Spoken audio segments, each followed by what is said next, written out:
শরীফ ওসমান হাদির খুনিদেরকে যে কোনো মূল্যে অতি দ্রুত সময়ে ভারত থেকে ফেরত পাঠাতে হবে। আজকে আমরা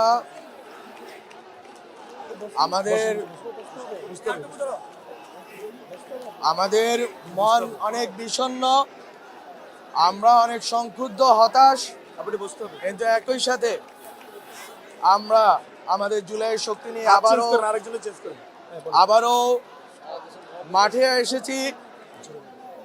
এসেছি এই জন্য যে আমরা শাহবাগে অবস্থান কর্মসূচি দিয়ে এখানে ওখানে বিভিন্ন কর্মকাণ্ড চালিয়ে ফেরত যাব এই জন্য না।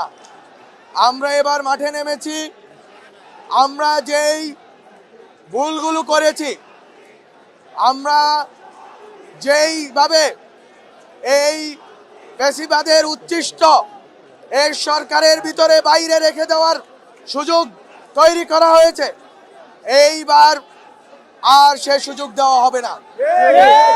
আমাদের এবারের লড়াই, আমাদের পক্ষ থেকে প্রথম দাবি হচ্ছে শরীফ ওসমান হাদির খুনিদেরকে যে কোনো মূল্যে অতি দ্রুত সময়ে ভারত থেকে ফেরত পাঠাতে হবে। এটা হচ্ছে বেসিক, এইটার বাইরে আমরা যাব না।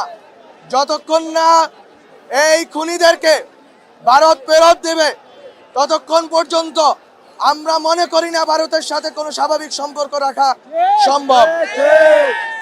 ভারতকে শুনতে হবে বাংলাদেশের জনগণের কথা। ভারতের এই ব্যাকইয়ার্ডে এই 18 কোটি মানুষের সাথে আপনারা যদি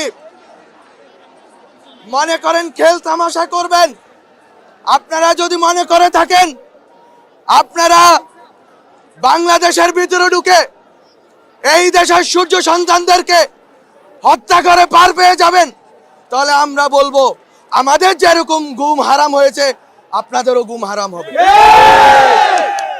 আমরা অলরেডি আমাদের মাথায় বাউন্টির মতো বাউন্টি হান্টিং এর মতো আমাদের অবস্থা হয়েছে।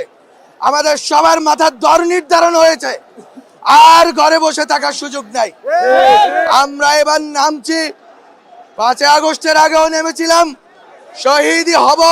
শহীদি মৃত্যু হব সেই আকাঙ্ক্ষা নিয়ে আমরা আবারও নেমেছি। যদি মৃত্যু হয় আমাদের শত্রুদেরকে মোকাবেলা করে মরবো আমরা।